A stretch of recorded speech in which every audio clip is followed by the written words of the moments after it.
Hey, everybody, and welcome to the Blind Ambition with Jack Kelly. It's your friend Rick from Blind. And today we have Michael Kascsak, who's the former head of software engineer sourcing of Google's North America talent acquisition team.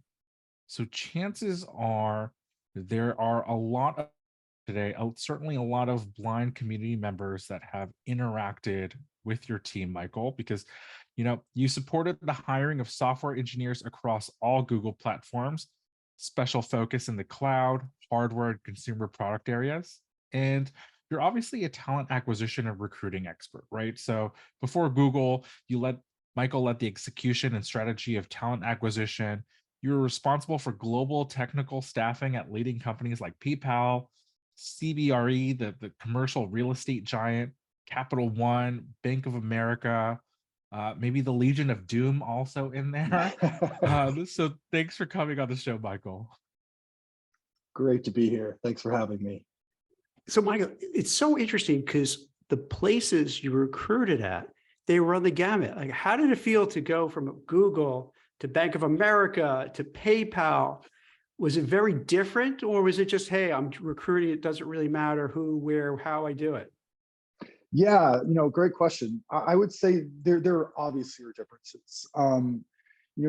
It really is, there's different cultures, there's different types of remits and skill sets. But honestly, when you look at recruiting, we have the good fortune, us that are in the talent acquisition space, of being able to be that broad and being nimble and fungible enough to look at different industries and different genres and be able to work and bring our talent acquisition strategy to all of them.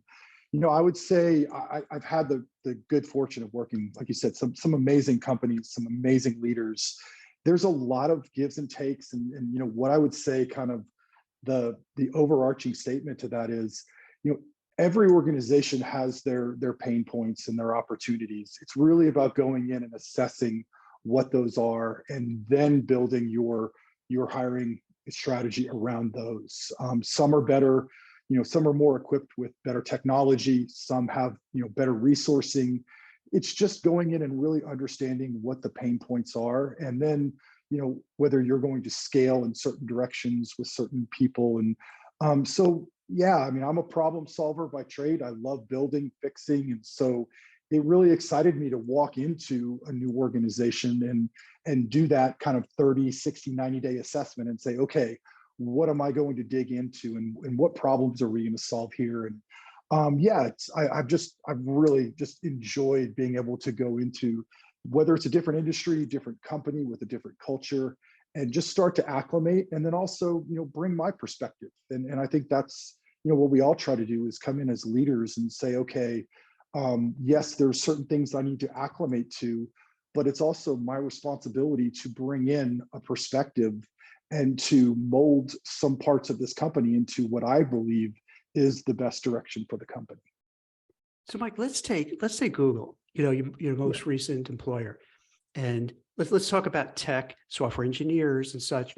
For, I don't know, Rick, what is it up to, like 165,000 people in tech have been laid off since this year? So is that kind of sort of right? That's right. So for people who are looking for jobs and people who are worried about losing their jobs, what would you like? What kind of advice? And I know everybody's different, but just generally speaking, what should people do when they're looking for a recruiter? How do they find a recruiter? How do they just get that started? Yeah. And let me kind of set the table here, because it's such a it's such a tough time in tech, and in tech recruiting specifically. I feel for all of those, and I'm obviously empathetic. I was part of the Google layoffs. Me and 11,999 of my colleagues were impacted, and it's tough. The first thing that I would say is, it's important to remind yourself and anyone that you're helping that we're not defined by our jobs. Our job title is not who we are. You're defined by your character. And so, your character needs to come into play in good times and in bad. And right now, we're in a downturn. It is a tough time. A lot of people are dealing with adversity and are struggling with how to handle this scenario. A lot of people were blindsided by this. A lot of people are, still working through the emotions and processing all of this. For me, I gave myself 24, 48 hours of the, why me? I can't believe this is happening. I wanted to get through that process, but I wanted to get to acceptance. I remember, when this all happened, I remember telling myself, you just got laid off, and that is something that you have to process and you have to deal with. There isn't anything around it. You have to go right at this and get through that process and get your mind right before you start to look for that next chapter. So the first thing I would say is, make sure you're able to emotionally, mentally put your best foot forward before you start taking those steps. And some people, that process takes a little bit longer. I've seen some posts on LinkedIn, and I've had some conversations where I think people aren't quite ready to put that foot forward, and they're letting their emotions kind of lead them in a direction that I think they probably don't want to go if they were to take a step back and look at what they're writing or what they're saying. And so, my first piece of advice is just, make sure and get your head right. Make sure that you understand that, we're all, those that were impacted, we're a victim of circumstance. This is a scenario that is impacting, like you said, 165,000 plus, unfortunately, and growing. I don't think we're quite at bottom yet. And it's something where we all have to understand the reality is that it is happening. And if you are impacted, you have to get to that acceptance stage. And then what I tell people is, I've also, some of the lessons learned that I've seen is people are seeing jobs that are being posted, or they're hearing about jobs, and everybody's just running, charging towards them and hitting the application button as quickly as possible. My advice is, don't do that. My advice is, take the time to research the opportunity, take the time to work your network, see who you know, connect your way into that exploratory conversation. That is going to enable you to put your best foot forward. The landscape right now is, there is, for every job opportunity, there's thousands of applicants, and they're all qualified. And that, to me, is the differentiator right now, is you have a lot of people vying for very small amounts of jobs, but all of those people are highly qualified. And so, it creates this perfect storm of, I try to think of both sides of the coin here. Those recruiters and hiring managers on the other end, they're getting inundated with really strong resumes. It's hard to give a strong candidate experience to thousands of applicants when you only have so many hours in the day, and some people have more requisitions that they're working on, or hiring managers have a day job that they're trying to do. And so, I always tell people it's important to take a step back and make sure that you're taking a surgical approach to your job search. And so, for me, I'm taking the approach of, I have my non-negotiables.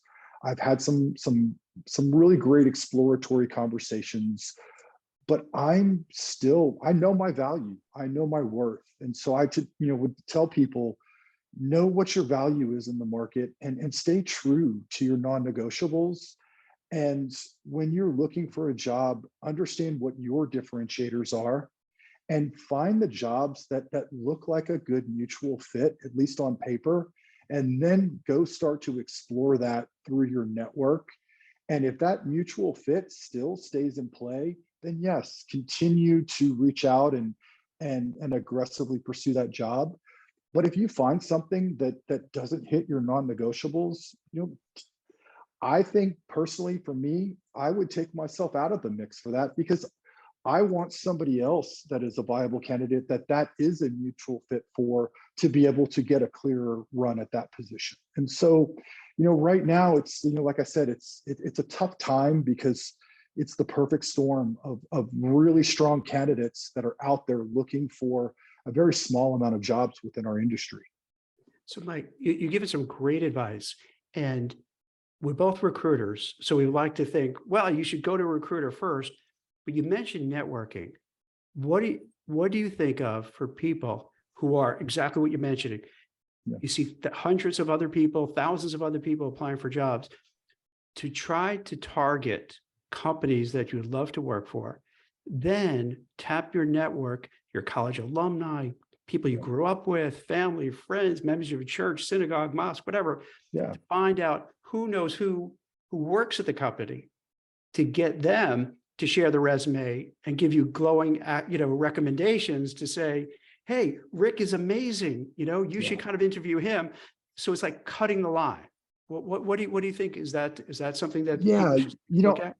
I think, and obviously it depends on the scenario. And I have the utmost respect for the job of the recruiter. And I think if we're all being real, we know that, one recruiter cannot handle, thousands and thousands of applicants at any given time. So they do, we rely on our business and our, clients to also share their network with us. And, some of the best recruiters I know, during the intake meeting, one of the first couple of questions they ask is to the hiring manager, is there anybody in your network that I should reach out to immediately? So it happens that way. There's nothing wrong with making it happen another different So Mike, direction. to go on the other side, to go on the flip Yeah. side of it, what could somebody do to get visibility from HR people, from recruiters, from hiring managers, whether it's on the blind platform, on LinkedIn, on Twitter? Are there anything they could do just to stand out and say, hey, look at me, in a professional way? Absolutely.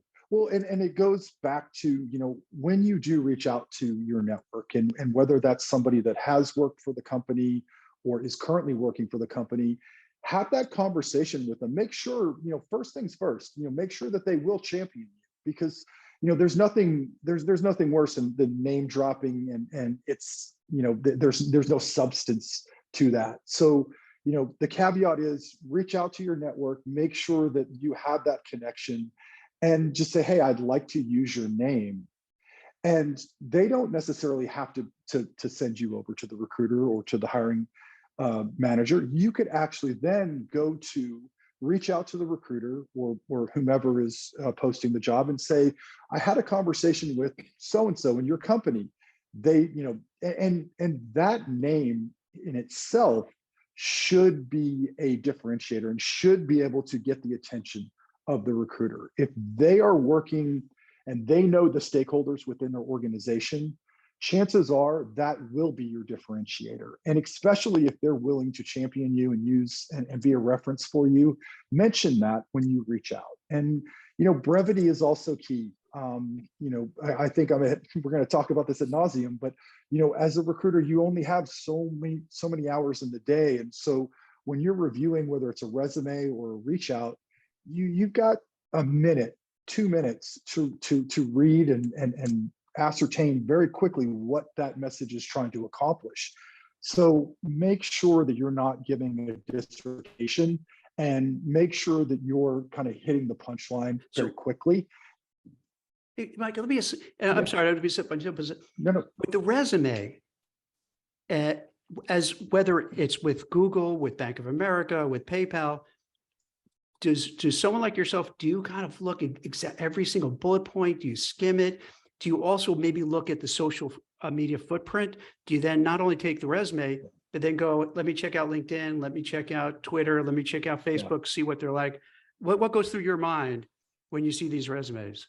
Yeah, it really depends on the position, the scenario, what the search is, or how much time you have. I know there are recruiters that if there are multiple jobs, for instance, when we're recruiting for software engineers, there's indicators you're looking for. And when you see those indicators in a resume, then you're able to kind of move them into the, okay, these are the individuals that I want to reach out to. And so you're quickly, I don't want to say you're scanning, but you're looking for specific indicators throughout the resume. And it's very important that you're also looking for, those moments in time. So if somebody is currently doing something that you're looking for, that is that's somebody you want to reach out to fairly quickly. And so, again, it really depends how much time and how much in depth you want to go. There are certain criteria that you look for, whether it's schooling or even location. Where is somebody located? Those are things that a recruiter will quickly kind of give a yes, no to, and then start to review the rest of the resume. But for me, a lot of it is looking for those indicators that stand out. What are the big, again, I'll use software engineering. When we were recruiting at Google, cloud is obviously a very big domain that is growing rapidly. And so, there are specific cloud indicators that we would look for, whether you were working for, AWS or Azure or whomever. There are parts of that resume that stand out very quickly to a good recruiter. Hey, Rick, on Blind, generally speaking, do you feel that the people there, because they're the epicenter of what Mike is talking about, do you feel that they're equipped? They understand what recruiters do, the difference between like retained recruiters, contingent recruiters, staffing? Do they get complacent because it was so good for so long, they really didn't have to deal with a lot of recruiters? I would say our community, because they're so active in the job search, they are on Blind in part to find out kind of the tips and tricks or insider kind of secrets in terms of leveling, pay, interview practices, the hottest teams, the hiring teams, the hiring freeze teams. They generally tend to be quite attuned, but I think in terms of the nuance, in terms of the recruiting, like what exactly does a sourcer do versus, let's say, a recruiting coordinator or the recruiter, I would say there's still a big question mark out there, right? Where some of the most commonly asked questions on Blind are, oh gosh, like these recruiters are reaching out to me at the same company or sometimes for the same role. Are they not talking to each other? Which is do I just talk to the most senior person? And so I'm going to turn the tables, Michael, like when that happens, what should someone do? Should they, work And Mike is like, I've been there. All right. It's like, I'm watching his reactions when you're asking the question. He's like, oh, I know. Yep. Yeah. Should they work directly with the company, or is it more advantageous to work with, an outside recruiter that can place at that company? Because, the stereotype is these outside recruiters, they get paid a portion of your salary. So they obviously want your salary to be higher, right? Because it's that aligned incentive, that aligned interest. Like, can you kind of walk us through that? Yeah. I mean, it's funny how the reaction. I actually was just speaking with a friend the other day who's looking, and he was approached by an executive search firm, but then also approached by a recruiter at the company. And so he was asking me my advice. He's like, who do I call? Who do I call first? And so it happens. The first rule of thumb is transparency is key. Make sure that you let whomever know, hey, I received a reach out from so-and-so at your company. And so, and set the table there and let them then kind of put the ball in their court and say, okay, I would like to continue this conversation and continue to run with you. Or, okay, sounds like so-and-so, maybe they're the right person. And, I'm kind of the initial person, but, your credentials have allowed you to kind of skip that conversation with me, and you could go directly over to that person.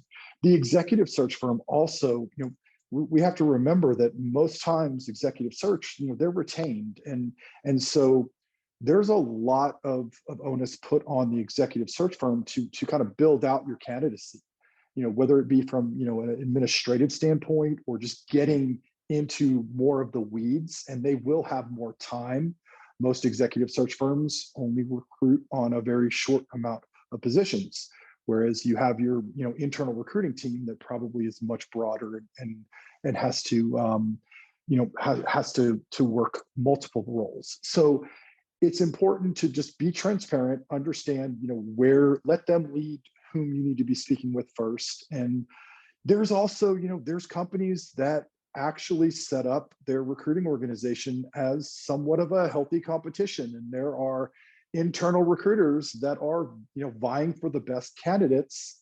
And sometimes you may be in a scenario where you have two different roles, two different recruiters talking at the same company. Again, transparency is key, but talking to as many people as possible about your candidacy is a good thing. And so I wouldn't shy away from having more conversations. Some people may look at that as, oh, that's another conversation, that's a lot of energy I'm putting forth. It's table stakes. It's the way you're going to get that opportunity, and it's the way that you're going to the more people you meet and the more people you could talk to about the job, the better, in my opinion. I love this kind of insider kind of insight in terms of some recruiting teams actually compete internally, even at the same company, right? Because I assume that's because they probably hire or work for different business units, or even kind of maybe someone specializes in more senior roles, and you might be on the cusp of like middle to senior, right? And Sure. maybe And it's and worthwhile. every organization has their own specific rules of engagement. The companies I've worked with, there have been very specific, hey, if somebody's talking to this candidate and they're with them in this stage of the process, then hands off, let them follow Oh, through in that process. There's other times where you're allowed to, two recruiters are allowed to talk to one candidate. Again, everybody, the goal, and if you have the proper technology, that is extremely important. If you have a good CRM, if you have a good ATS system that allows for the recruiters to see where you are in the stage, then again, I go back to transparency is your friend, and it allows you to look at multiple opportunities and talk to multiple people at the same time, knowing that they're going to be on the same page by looking into their database and seeing where you are with the other process. wow. Now I'm curious there. What are kind of the KPIs or objectives for how recruiters in-house are kind of scored against, right? Like what, it's very clear to me, or at least for most of the blind community, that, when you work with an external recruiter, they want to get you placed as fast as possible because they want to move on to the next role.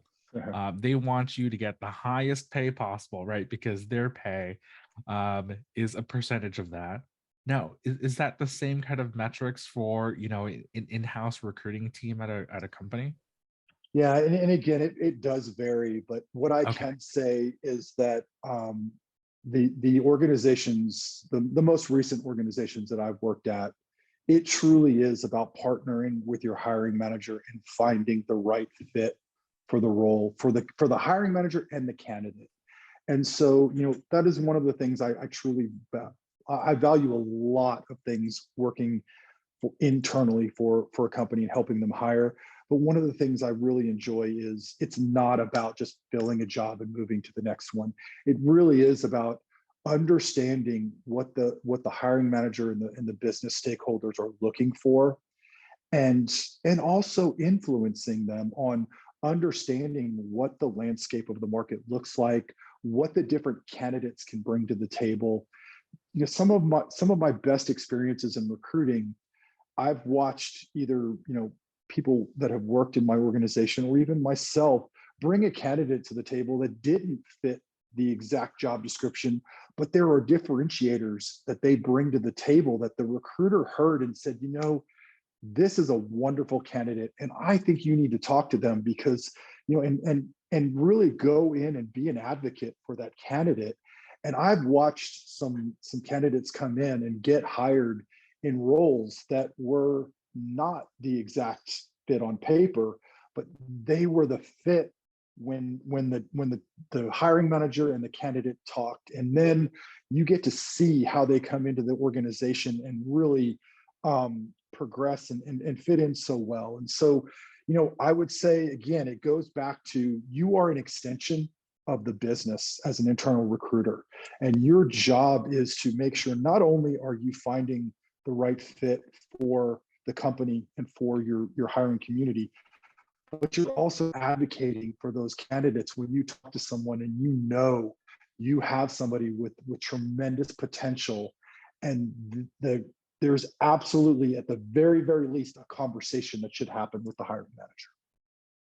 Mike, what are some of the misconceptions about recruiters that you're aware of? Because we all hear and see people getting very frustrated.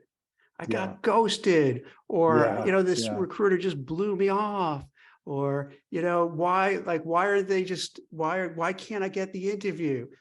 Are there some ways that we can kind of break down and help people with kind of maybe getting a better understanding? Ghosting is such, unfortunately, because of the new landscape, ghosting is becoming more of the norm, unfortunately. And a lot of it is, well, first and foremost, it's important to understand when you apply for a position and you hit that button, if you get an automatic response, or if you get an email response, that, in my opinion, that should be the expectations at that level. Now, once you get reached out to by a recruiter or by somebody from the company, then the SLAs change. That's when yes, there absolutely needs to be, the communication needs to come up a notch.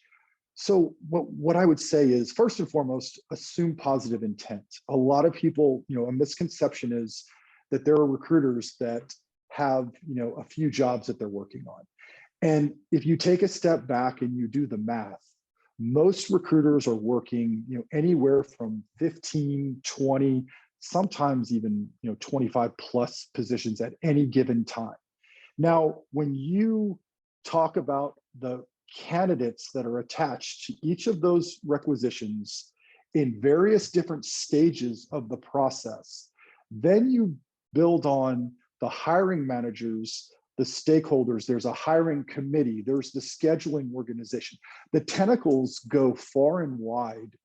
And once you take a step back and see all of those different touch points that the recruiter is responsible for, hopefully then you can put into perspective what they are juggling every day. And so a lot of times it starts with setting the right expectations. As a candidate, yes, the recruiter's job is to make you feel like you are their candidate, and their job is to get you that job, and it's just you and them only.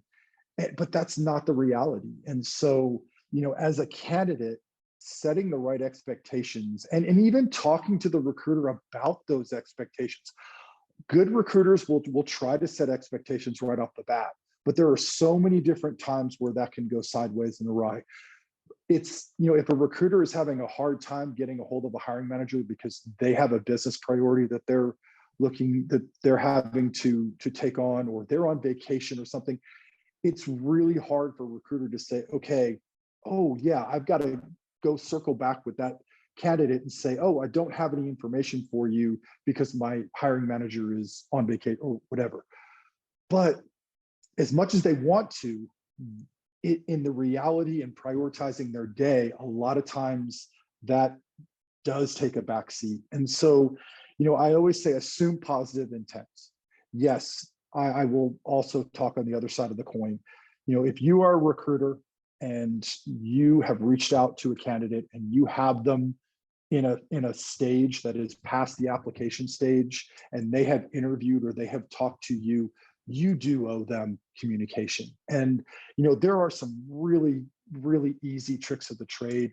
I always, what I've taught in the past is, as a recruiter, have a few templates ready.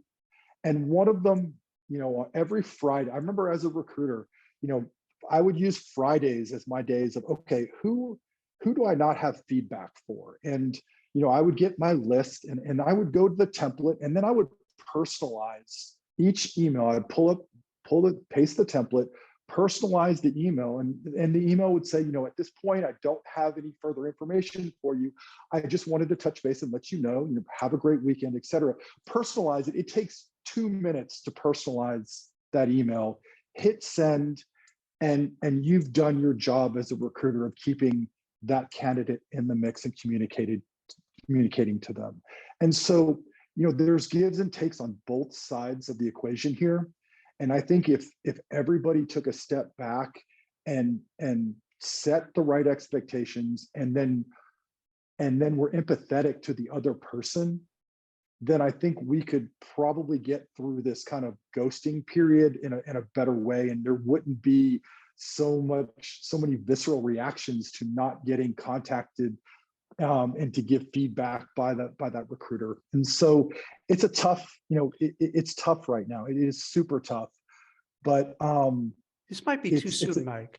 But let me, do you think with AI that can maybe help both sides of the equation, so that instead of, let's say, a recruiter saying, "Oh, I got to start writing a letter back to this candidate," and it's going to take time and energy, you just put, go chat, GPT chat, hey, write a letters to so-and-so to say whatever it might be. Sure. Boom. Yeah.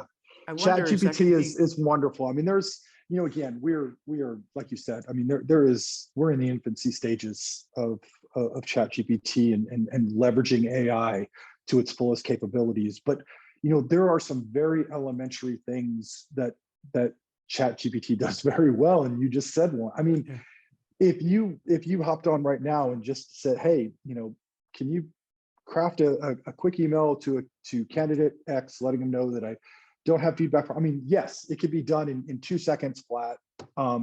Hit the email and you're off prioritizing the rest of your work.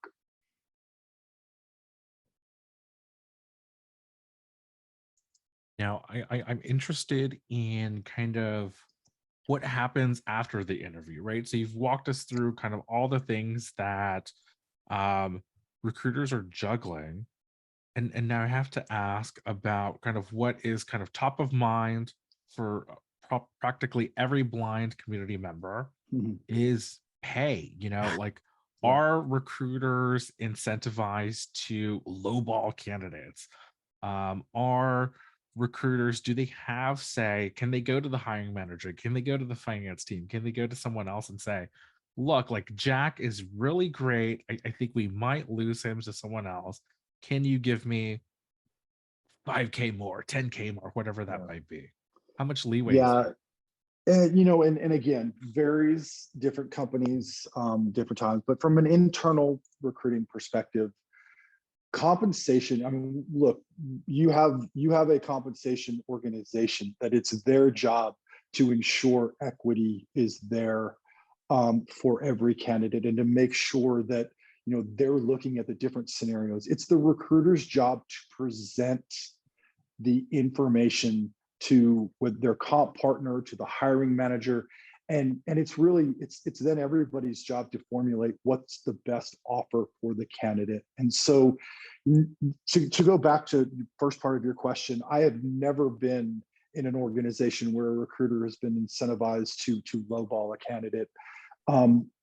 Every organization I've worked at, it is the job of the recruiter to advocate for the candidate.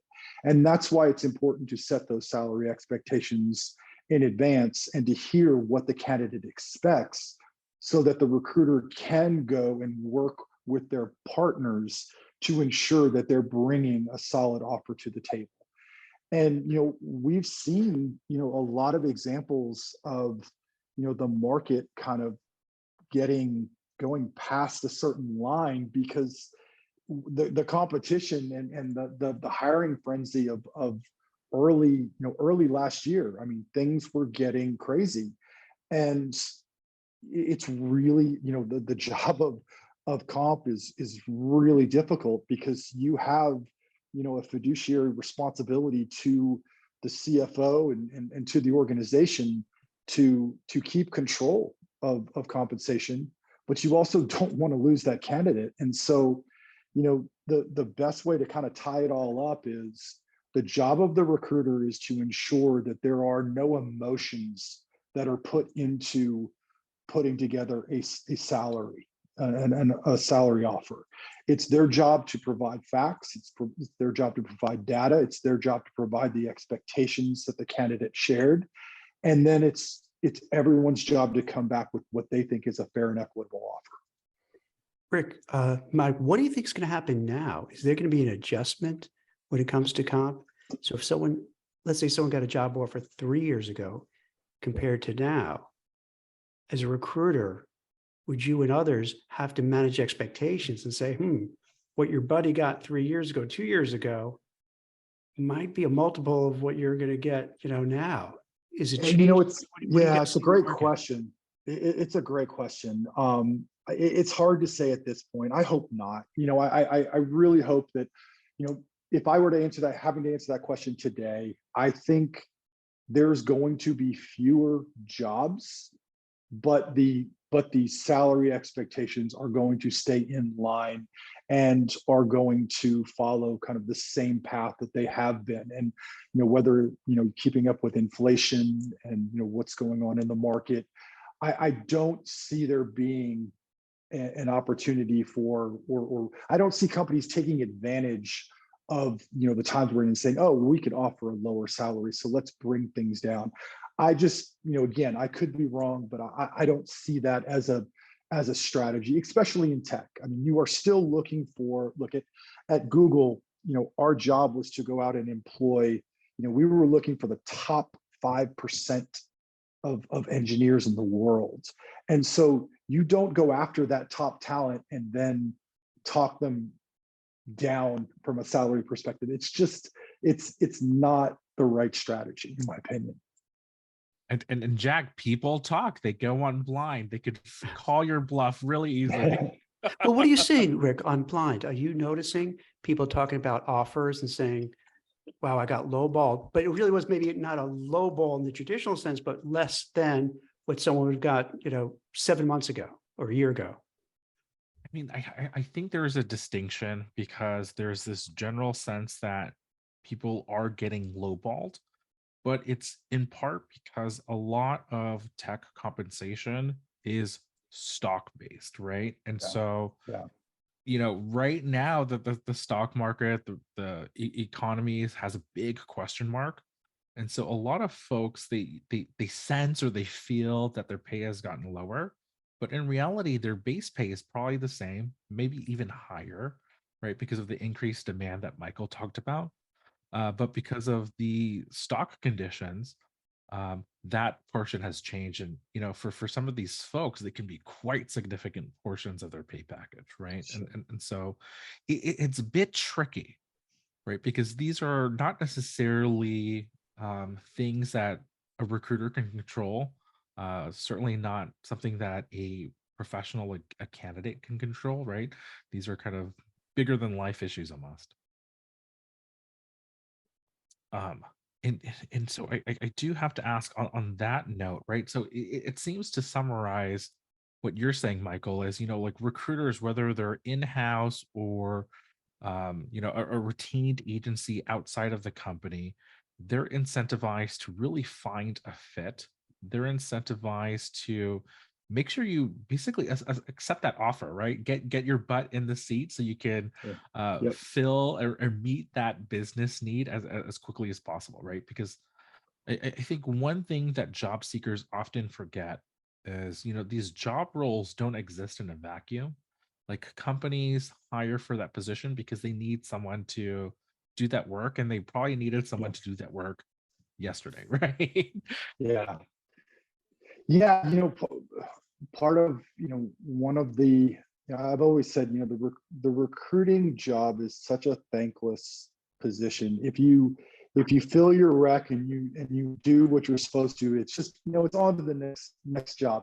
If something goes wrong, if something goes sideways, there's an email to, your boss or some leader with half the company CC'd on it. And there's a postmortem, and there's a a project spinoff of, you know, what went wrong. And it's really difficult because when you're dealing with human beings, when you're dealing with human capital, there's so many things that can go wrong. And, you know, I remember using the analogy a lot of making sure that you don't have a hiring manager. When you go into that intake meeting, there's sometimes you get these hiring managers that want that filet mignon through the fast food line. And that's just not going to happen. And you have to set those expectations right off the bat. If you want to hire quickly and you want to do it fast and you need somebody tomorrow, then you have to sacrifice some things. And so, you know, speed and quality don't go hand in hand. And so it's really important to set the right expectations. And most times out of none, it's better for as a hiring manager to influence them on waiting for that right candidate. Because as we all know, you know, when you hire the wrong person, it creates a downstream effect that is just, I mean, it's awful for the candidate, it's awful for the company, it's awful for everyone. And so it's better to wait for the right candidate and take the time to find that mutual fit than it is to just try to, hey, let's hire this person and see if they work out. Now, you led a team of sourcers, and sourcers, for those that don't know, they're the folks on the front line actively searching for talent, kind of Yeah. matching the available talent that's out there with the job requirement, with the business requirements. And so I'm curious, where do those kind of requirements that how does a job description get written? You know, is a hiring manager literally telling a sourcer or a recruiter, hey, this is kind of the ideal, that filet mignon that I want to go Yeah. after, or is it something more kind of general? Yeah, and again, I hate to keep starting my answers with the same, but, you know, varies different companies. Okay. But I've always said this, you know, yes, you'll always start with a job description, but as a sourcer, you never just take that job description and go and start to go look. You establish the intake session with the hiring manager. Yes, you're both looking at the job description, but with the hiring manager, you're building out the prototype. You're putting the priorities of what is in that job description that is a non-negotiable. What are some of the things that maybe are less of a priority? What are some of the things that you could actually teach them into this job? And so, you know, as a sourcer, you're going in and you're understanding what the hiring manager is looking for outside of just that job description and just that piece of paper. Now, again, the job description, much like the resume, it serves a purpose, but it really sets the tone for the conversation. You know, a resume won't get you a job. A resume will get you the conversation for the job. The job description will get you a candidate's interest, but it will not get you the hire that candidate. And so there's much more that goes into the process after the job description, after the resume. And it's important to establish what that is during the intake session. And let me also say the intake session should not be a one and done deal. There should be a ongoing dialogue established between whether it be the sourcer, the recruiter, the sourcer and the recruiter with the hiring manager. There should be an iteration to it. If you found somebody that you think may be a little bit off from what the first conversation was that you had with the hiring manager, but again, there's a differentiator there that you want the hiring manager to opine on, get that over to them and get their feedback. And so you're constantly iterating on what that perfect fit is. I mean, would it be safe to say that it's okay to wait, or even, I mean, put it another way, it's okay to apply to a job even if you know it's been up for a few days or a few weeks, because maybe the recruiter and the hiring manager have since calibrated what they needed or what they need for this role, and so, you know, you still have a chance. Yeah, you know, again, I think you know, applying is is a good first next step. And I still go back to, if you can network your way into understanding more about the role. Look, there are some, I'm going to, just be real here. There are some job descriptions that are used as a general job description for multiple different types of jobs. And so, there's libraries of job descriptions. And sometimes, if you're hiring at scale, that job description will be one that can serve, multiple different types of roles. And so, you really, the more that you can network and talk to individuals about and get closer to that job, the more you'll understand how close the job description is to the actual job. And that matching process, sometimes, when you're going through the interview process, you could feel like you're just sitting around. You're kind of almost in purgatory where you're waiting to see if the team that you want, or the business unit that really needs your skills, maybe they paused hiring, maybe they're going to get it back. What's going on behind the scenes there? Yeah, there is so much that can happen behind the scenes. And as a candidate, I know it's hard to see that. And a good recruiter will give the they'll set the right expectations, will give the candidate some idea of what's going on. But there's a lot of sausage making that happens behind the scenes, whether it be hiring committee, change in business direction, different priorities. There are so many different things that can happen that can cause a search to either pause or, go a different direction. And so it really is, it's about you have to instill some patience and understanding that, I always say this too, finding a job, it's very much like, being in a relationship. I mean, you're looking for that, that person that you want to be with and you want to marry. Well, it's the same when you're looking for a job. You have to have some patience and let some things happen organically and not force them. And if you start to force things, I've always said, be your authentic self when you're presenting yourself to a employer, because I've seen time and time again where people will either read a job description or they will listen to a recruiter talk about the job and they start to almost conform into what the job description says or what they think the recruiter wants to hear. And you're not being your authentic self.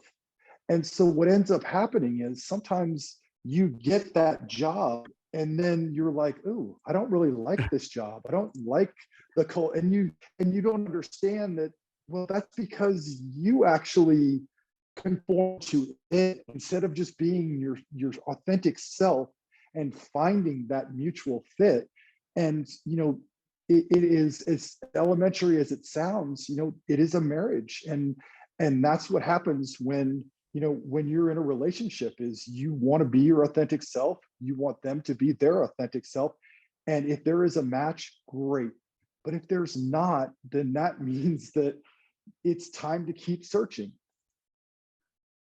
Mike, for somebody, you've been doing this, what, about 15 plus years, give or take? Well, I'm gonna age myself. 20, 24, 20. Really? So you're like 10 years old when you years. started recruiting. That's crazy. Yeah. You started young, man. You're a prodigy. Like most people, I stumbled into recruit. I had the Same good fortune right out of college, right into the agency world. Found my passion, loved it, and have stayed true to TA. So wait, I'm a from lifelong agency, TA professional. This is inside baseball, Rick. This is really inside baseball. Okay. I've always felt, because I was it. always an agency recruiter, third party. I've always it's so much easier. In my opinion, I'm always thinking it's so much easier if you're at the company because you have that name. You're calling from Google, you're calling from Bank of America, you're calling from PayPal. So it's easier than me calling about the company, but I'm not working at the company. Did you notice the difference between the two when you went in-house? You're like, wow, this is so much more. Yeah, there is gives and takes. For me personally, I loved being an extension of the business. I love the agency side. I love the competitiveness. Like for the moment in time that I was in the agency world, I loved it. There were some things that I loved to leave behind as well. But one of the things I found that, what drew me to corporate was when I was meeting with clients, I wanted to know why that requisition was being opened. I wanted to know, what the strategy was behind, this organization. And I was asking, I would turn a 30-minute meeting into an hour and a half if they let me, because I was curious about, the strategy, the company, where it was going. It also got me into the stock market, because I would go meet with a client and be like, ooh, they've got some really cool things going on here. I think I might want to go invest in this company. I don't know if that's insider trading or not, but that was a long time ago. But no, that's what drew me to corporate, was, being able to sit down at the table, with the business decision makers and hear what the strategy was, hear what I was going to be pitching to these candidates as the value prop. And I was bought in. And so, going back to your question, I wouldn't say easier, harder. It's just, there's different gives and takes. Yeah. I know some agency recruiters that are amazing at what they do, and they have the ability to be more influential, and they have the ability to push back a little bit more, because they aren't tied to a performance review of that company or the politics that goes on within the company. So, the agency side allows you to stay a little bit away from all of that. But again, being on the corporate side, you go earn your seat at the table, you sit at the table, and you become part of the strategy. And to go back to 20 plus years, so for the people who are looking for a job, worried about holding on to their job, you've seen the ups and downs over 20 years, right? Probably dot-com boom and bust, the financial crisis, the aftermath of 9/11, the pandemic, others I'm not thinking of. So can you give to people who are watching and listening some historical feeling that, okay, it may look scary now, but we've been through a lot of crazy times, right? Absolutely. And we got through it. This too shall pass. Yes, this too shall pass. The dot-com era, the mortgage collapse, 2008. I was at Bank of America, running recruiting for, the mortgage division was what I was supporting. I was right in. You seen the movie The Big So you were like Short? right. Oh yeah, right in the middle of it all. It high anxiety, a lot. What I would say is, there are so many wonderful learning moments that are happening right now that have happened during those times. It's important to understand what's happening and to ensure that when you get in a scenario, because again, it's cyclical, it's going to happen. And we are in a downturn, especially when you're looking at tech. And again, I said this before, I don't quite think we're at bottom yet, but we're getting there. It's just important, when we come back up, don't keep making the same mistakes over and over. I'll use an example within kind of this era. A lot of people have been talking about, overhiring. A lot of the big tech companies overhired, and that's what got us in this part of what got us here where we are today. I don't disagree with that, but I think it's the way companies were hiring that got them to this point. And so there's rigor, there's discipline that needs to go into hiring. And when you get caught up in the emotions of competition, again, when you look at the Apples and the Googles and the Amazons and everybody that's operating at scale, it's very easy to get caught up in I'm going to hire faster, I'm going to hire better, we're going to get those better engineers than company X. But it's so important to keep the rigor and to keep the discipline in place. And sometimes you have to take a step back and almost let the competitor take that one, because it's just not in the best interest long term of where you're going.